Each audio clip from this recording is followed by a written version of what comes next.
Hello, everyone. We're the third in the series of a forgotten or forbidden prayer. There's a prayer in the Mishnah. It's Paskin and Shulchan Aruch and Sibon Kuf Yud Siv Chet. And that is, before you start learning, you're supposed to pray. And when you finish learning, you're supposed to offer thanksgiving. So where did it go? Comes along the Ritva. The Ritva is one of the Rishonim.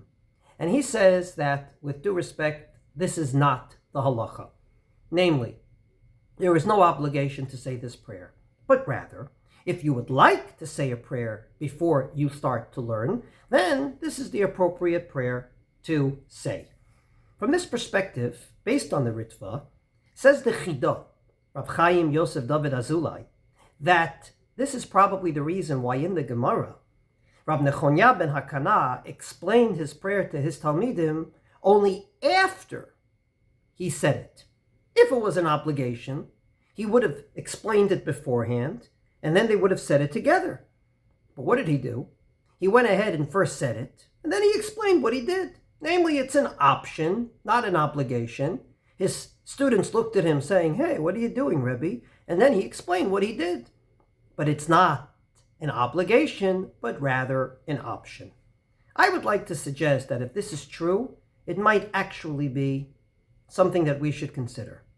Simply for the following reason.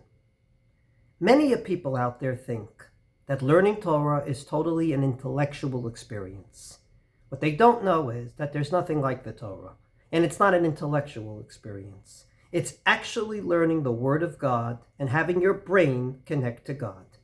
From this perspective, the only way we can connect the spirituality aspect to the intellectual aspect is going to be through a tefillah.